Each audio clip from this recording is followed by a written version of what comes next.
Polisi masih memeriksa sejumlah saksi dan Peggy Setiawan, tersangka kasus pembunuhan Vina dan Eki di Cirebon 2016 silam.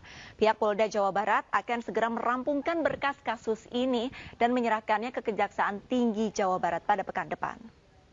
Jadi kalau terkait dengan pengiriman berkas, kemarin kan sudah saya sampaikan ya, bahwa penyidik akan berusaha secepatnya. Ya. Pada rilis saya kemarin hari Senin bersama Pak Dirkrimum, kita akan berusaha secepatnya menyerahkan berkas perkara dan menyampaikannya kepada pihak jaksa penuntut umum, ya, pihak kejaksaan. Dalam hal ini kami berharap tentunya berkas ini dapat cepat selesai, dapat kami berikan kepada pihak kejaksaan untuk diteliti kelengkapannya. Begitu. Jadi secepatnya kami upayakan untuk dapat diserahkan. Hey, pemirsa, kita akan kembali membahas persiapan pra-peradilan Peggy bersama kuasa hukum Peggy Setiawan, Mayor TNI Purnawirawan Marwan Iswandi dan penasihat Kapolri Irjen Pol Arianto Sutadi. Bapak-bapak masih bersama kami di iNews Prime? Ya, masih. Baik, saya ke Pak Arianto terlebih dahulu. Pak Arianto, ini sebelumnya Pak Marwan sempat menyampaikan bahwa mereka siap bersungguh-sungguh dan serius untuk mengajukan pra-peradilan karena mereka meyakini ini untuk bukti-bukti yang sudah disampaikan ini lemah. Tapi kalau misalkan dari sudut pandang Anda, apakah dari bukti-bukti yang sudah disampaikan menurut Anda apakah memang sudah firm, sudah pasti bahwa Peggy lah adalah tersangka pembunuhnya? Saya tidak bisa menilai itu ya Bu ya. Soalnya saya pun sekarang tidak tahu bukti apa yang sudah dimiliki oleh Polri ya, selain yang sudah dirilis dulu itu. Dulu waktu merilis itu tersangka Peggy itu sebetulnya Kabid Humas tadi kan merilis bahwa termasuk juga Kasat Serseum, Dirserseum ya waktu itu. Dia merilis bahwa ada keterangan daripada saksi yang kooperatif, saksi yang bekas narapidana yang dilindungi di LPSK karena di antara para napi itu yang lain pada mencabut itu dia yang tidak mencabut. Kemudian ada saksi si AF lah, ada mel-mel, terus kemudian barang bukti yang dulu pernah dipakai yaitu seperti KTP dan sebagainya. Nah itu pasti dicarikan barang bukti oleh polisi sebagai alat bukti yang cukup menurut kacamata polisi ya. Gitu. Ya. Nah itu dia menganggap itu cukup maka ditentukanlah dia sebagai tersangka gitu. Nah karena itu yang akan disasar kan sekarang yang akan disasar kan adalah bahwa tidak cukup bukti kan gitu kan dari ya itu polisi pasti akan menyampaikan bukti-bukti yang disampaikan ketika ditetapkannya itu sebagai tersangka dulu, ditambah lagi dengan bukti-bukti yang belakangan ini gitu. Yang dikumpulkan ada 68 saksi itu, ditambah lagi para saksi ahli dimasukkan dalam bukti-bukti yang ada gitu. Ya nanti tinggal adu argumentasi ya. Apakah gugatan daripada para kuasa hukum ini yang diterima oleh hakim dianggap bahwa polisi waktu itu terburu-buru melakukan tersangka apa tidak, nanti hakim yang akan menilai itu. Menilai apakah bukti itu cukup apa enggak untuk menentukan itu sebagai tersangka gitu. Karena bukti yang dilihat itu bukan bukti pembuktian material ya. Kalau dalam sekarang ini hanya pada masalah prosedural aja, apakah itu cukup bukti apa tidak gitu. Sementara itu Pak Arianto, ini berarti kan dari masing-masing pihak ini menyampaikan yang dari tim kuasa hukum menyampaikan bahwa buktinya lemah. Sedangkan dari Polda Jawa Barat ini menyampaikan mereka memiliki alat bukti yang kuat.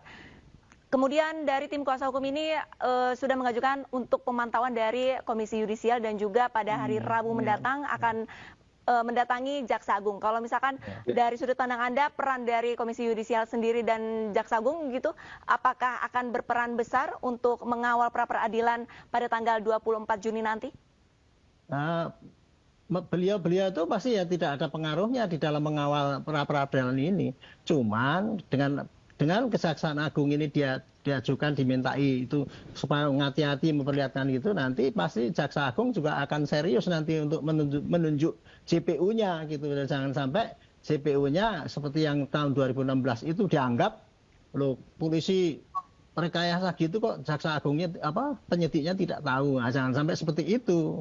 Kemudian dari Komisi Yudisial itu KY ya, itu juga dengan dimintai perhatian oleh para penguasa hukum ini pasti nanti juga akan memberikan pengawasan yang lebih ketat terhadap jalannya persidangan, sehingga hakim yang memutus itu nanti juga lebih hati-hati, tidak dalam tanda petik gegabah katanya yang dulu itu ya, sehingga memutus kayak gitu itu, dan sekarang dianggap tidak adil, bahkan dianggap pengadilan sesat dan sebagainya itu kan. Saya kira ini baguslah.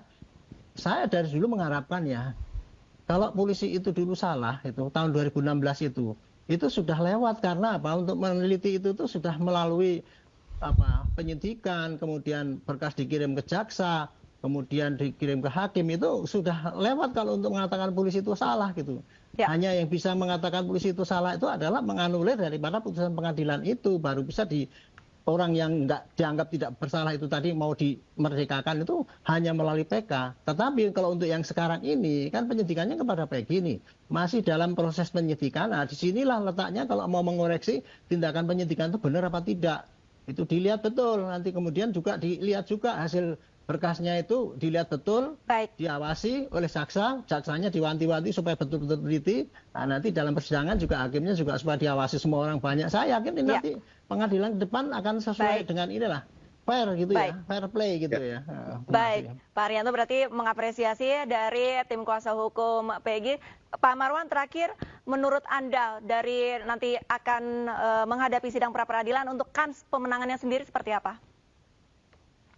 Dari kami Pak ya, insya Allah seperti saya sampaikan kemarin, 99%. 1% milik Allah. Kami akan memenangkan ini Pak. Baik, terima kasih banyak atas waktunya. Mayor TNI Purnawirawan Marwan Iswandi selaku kuasa hukum PG dan Irjen Pol Arianto selaku penasihat Kapolri sudah bergabung bersama kami di iNews Prime. Salam sehat Bapak-Bapak. Terima kasih. Pemirsa, kita ke informasi selanjutnya. Polda Jawa Barat ini melanjutkan masa penahanan Peggy Setiawan untuk mempermudah proses hukum kasus pembunuhan Vina dan Eki di Cirebon 2016 silam.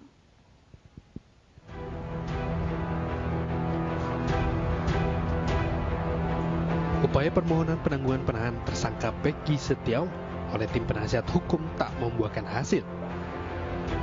Hal tersebut terungkap setelah perwakilan tim penasihat hukum Peggy Setiawan berkunjung ke Polda Jabar.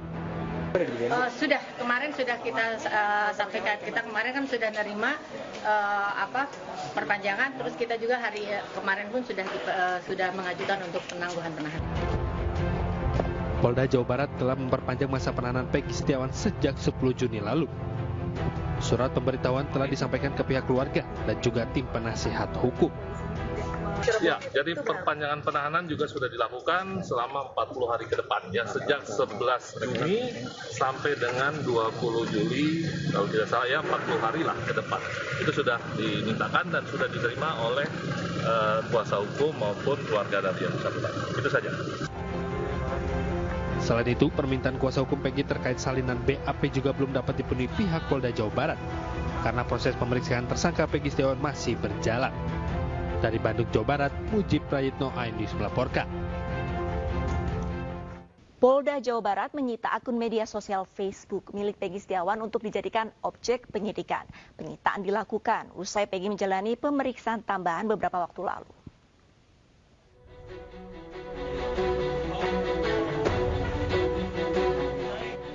"28 pertanyaan dilayangkan penyidik pada Peggy Setiawan dalam BAP tambahan di Polda Jawa Barat Rabu 12 Juni lalu. Ibunda Peggy dan kuasa hukum mendampingi Peggy saat memenuhi panggilan BAP tambahan. Pemeriksaan BAP tambahan meliputi tentang keterkaitan Peggy dengan teman di media sosial Facebook. Pasca pemeriksaan tambahan, penyidik Polda Jabar menyita akun Facebook milik Peggy Setiawan. Langkah ini dilakukan untuk melengkapi pemberkasan dengan tersangka Peggy Setiawan yang telah berjalan selama 2 pekan. Dan dari hasil pemeriksaan, tersangka PS mengakui bahwa akun Facebook tersebut adalah miliknya.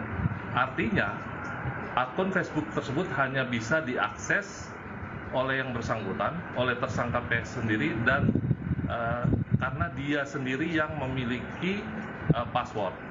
Nah, terkait dengan hal tersebut tentunya menjadi salah satu juga alat bukti yang didapatkan oleh penyidik, tentunya akan ditindaklanjuti dalam proses penyidikan selanjutnya.